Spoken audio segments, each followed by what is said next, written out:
ಎಲ್ರಿಗೂ ನಮಸ್ಕಾರ. ನಾನು ನಾಗೇಂದ್ರ ನಾಯ್ಕ್ ಮಾತಾಡ್ತಾ ಇದ್ದೀನಿ.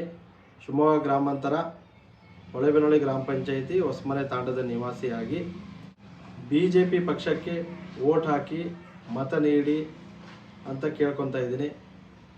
ಕಾರಣ ಇಷ್ಟೇ, ಯಾಕೆ ವೋಟ್ ಹಾಕಬೇಕು ಏನಕ್ಕೆ ಅಂದರೆ, BJPಯಲ್ಲಿ ನಮ್ಮ ನೆಚ್ಚಿನ ನರೇಂದ್ರ ಮೋದಿಜಿಯವರ ಕಾರ್ಯಕೆಲಸಗಳು ಹಾಗೂ ನಮ್ಮ ಯಡಿಯೂರಪ್ಪ ಸಾಹೇಬ್ರ ಇಬ್ಬರು ಪುತ್ರರು ರಾಘಣ್ಣ ಅವರಾಗಲಿ ವಿಜೇಂದ್ರಣ್ಣ ಅವರಾಗಲಿ ನಮ್ಮ ಶಿವಮೊಗ್ಗ ಜಿಲ್ಲೆಗೆ ಕೊಟ್ಟಂತಹ ಅಭಿವೃದ್ಧಿ ಕೆಲಸಗಳು, ಅವರ ಒಂದು ಮಾರ್ಗದರ್ಶನದಲ್ಲಿ ರಾಘವೇಂದ್ರ ಅವರು ಸಿಗಂದೂರು ಸೇತುವೆ ಆಗಲಿ ಹಾಗೂ ಬ್ರಿಡ್ಜ್ಗಳನ್ನು ಕಟ್ಟಿಸುವಂತಹ ಕೆಲಸಗಳಾಗಲಿ, ESI ಆಸ್ಪತ್ರೆಗಳು, ಸುಮಾರು ಅಭಿವೃದ್ಧಿ ಕೆಲಸಗಳನ್ನು ಮಾಡಿದ್ದಾರೆ.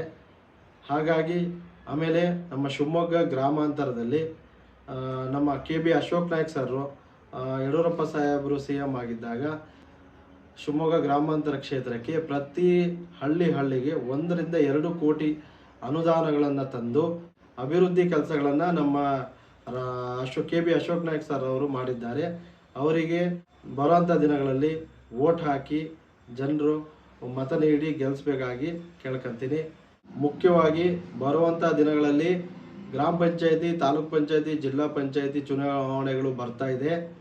ನೀವೆಲ್ಲ ಅಭಿವೃದ್ಧಿ ನೋಡಿ ಒಳ್ಳೆಯ ಜನರನ್ನು ಆಯ್ಕೆ ಮಾಡಿ ಹಾಗೂ ಬರುವಂಥ ದಿನಗಳಲ್ಲಿ BJP ಪಕ್ಷವನ್ನು ವೋಟ್ ಹಾಕಿ ಬೆಳೆಸಿ ಉಳಿಸಿ ಅಂತ ಹೇಳಿ ಕಳಕಳಿಯಿಂದ ಕೇಳ್ಕೊತಾ ಇದ್ದೀನಿ. ನಮ್ಮ ಹೊಸಮನೆ ತಾಂಡದ ಗ್ರಾಮಸ್ಥರಿಗೆ ಈ ಒಂದು ಸಂದರ್ಭದಲ್ಲಿ ಕೇಳ್ಕೊಳ್ಳೋದಿಷ್ಟೇ, ಈಗೇನು ಅಭ್ಯರ್ಥಿಗಳು ನಿಲ್ತಾರೆ, ಅಭಿವೃದ್ಧಿ ಕೆಲಸಗಳು ಯಾರು ಮಾಡ್ತಾರೆ, ಊರಿನ ಪರವಾಗಿ ಹೆಚ್ಚಿನಾಗಿ ಜವಾಬ್ದಾರಿಯಿಂದ ಯಾರು ನೋಡ್ಕೊತಾರೆ ಅವ್ರನ್ನ ಆಯ್ಕೆ ಮಾಡಿ ಅಂತ ಕೇಳ್ಕೊತೀನಿ. ಹಾಗೆಯೇ ಬರುವ ದಿನಗಳಲ್ಲಿ BJP ಪಕ್ಷವನ್ನು ಬೆಳೆಸಿ ಉಳಿಸಿ ಅಂತ ಹೇಳಿ ನನ್ನ ಕಳಕಳಿ ಪ್ರಾರ್ಥನೆಯನ್ನು ಮಾಡ್ತೇನೆ.